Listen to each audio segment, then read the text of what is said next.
welcome back. It is Sunday sit-down time. With us now is Mizzou's volleyball coach Josh Taylor, just fresh off the black and gold scrimmage on Friday. You head straight into the season starting this Friday with the Mizzou Invitational. So, Coach, just can you tell us a little bit about your team this year?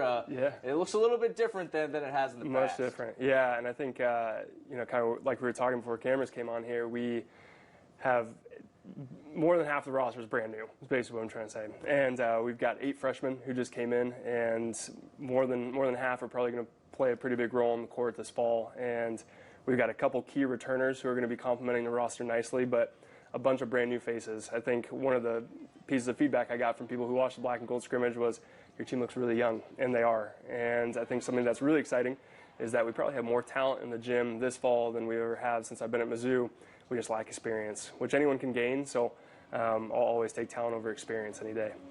So some of the names that we've been saying on the news the last couple of years, Tiana Omazic, Kylie DeBerg, Andrea Fuentes, no longer with the program, but who are some of those players that we're going to be saying those names on TV every time you guys play? I think Anna Dixon's going to be a big one. She played a pretty huge role for us last year as a sophomore, and this coming fall, she's going to be one of those people that we're going to be looking to play a big 6-rotation role. And in addition to that, that's someone that her teammates are going to be looking to be a big-time leader. So Anna Cruz is also going to play a big-time role. And, I think we got to start getting used to saying a lot of freshmen's name because they're going to be doing some big-time things for us on the court. Well, you guys were still picked 28th in the NCAA's preseason poll, so you guys have made 6 straight NCAA appearances. I expect even with some of the transfers from your program, you guys are still going to compete and still going to be at the top of your game. Right. Yeah, and when you think about the NCAA tournament, it's not till December, right? So that's just really far away, and especially when you got a young group, that's what they're thinking about as well. And you got to kind of calm things down, pull back the reins a little bit and say, hey, we just got to take care of today. We got to be great in practice today. We got to be really good at preparing for the three matches we're going to be playing this weekend, and the NCAA tournament will take care of itself. But yeah, it's always an expectation with this program, and just trying to continue the excellence that the curriculum set in place. Well, this is your 3rd season as head coach. Right. You didn't really have a first off season because you were hired, I believe, right in August. I think I got a 2-week notice before we got going, so it was a little wild. And then last year you had all the COVID stuff, which we didn't know if we were going to have a season or not.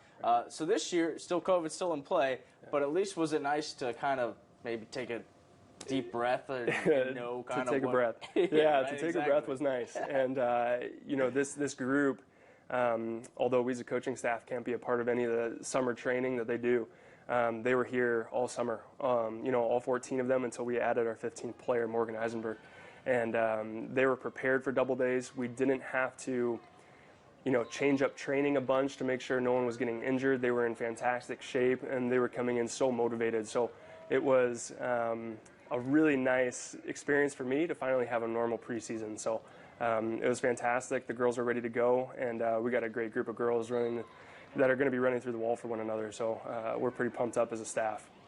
Well, you have a new boss now with Desiree Reed-Francois taking over for Jim Sturck. What are your initial thoughts of your new boss, and what do you think she can bring to Mizzou athletics? I've met her twice, and I think I'm a decent judge of character, and she's just a fantastic person. And she's someone who, when you're in a room with them, you kind of sit up a little more straight. You want to look prepared, and you want to look professional. So she controls the room, and I think she's only going to be doing fantastic things for Mizzou athletics. So I feel grateful that I get a boss in her, and we just can't wait to get her in the Hearns this week and show her what Mizzou volleyball is all about. For you, what's your number one priority that she could help you with for the volleyball program, you think? Yeah, interesting question. And I think you don't like to compare yourself to other programs, but there's little things that I think we can improve on with facilities and other things with that sort. But I think the biggest thing that we've got to be doing is continuing the excellence and graduating all student athletes, like she talks about, winning championships, like she talks about, and being excellent in everything you do.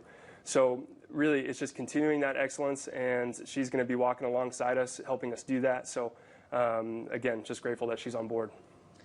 Well, you kind of have an interesting background growing up in Hawaii, playing your college volleyball in Malibu. So you've been here for, I believe 5 years now total in Columbia? Yeah, something like that. So is there any view, food spot, anything that compares to what you had in Hawaii?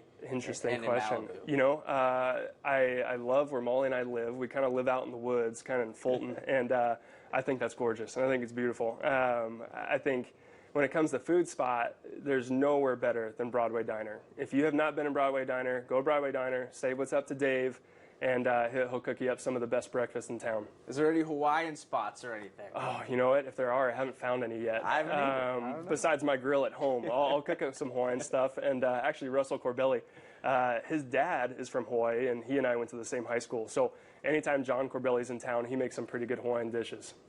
Well, what's a good Hawaiian dish? You know, when you think about it, it's you can get some teriyaki steak going. You can get some garlic shoyu chicken. Anything along the lines of having some kind of Asian flair to it will also be complementing the Hawaiian stuff. But you can get some pork laulau, and he cooks it up pretty good. Well, I don't think you'll have any of that this week at the Mizzou Invitation, but you should. But they're going to have some great volleyball out there, so definitely. So check out the Mizzou volleyball team starting at the Mizzou Invitational this Friday. Play your first match at 12:30. Yes, yeah, we'll play St. Louis University first, and I think it's at noon actually, and then 7:30 against UMKC on Friday as well. He would know. He's the head coach. All right, Josh Taylor, thanks so much for joining us tonight. Thanks for having me. Yeah. All right, we'll be right back after this.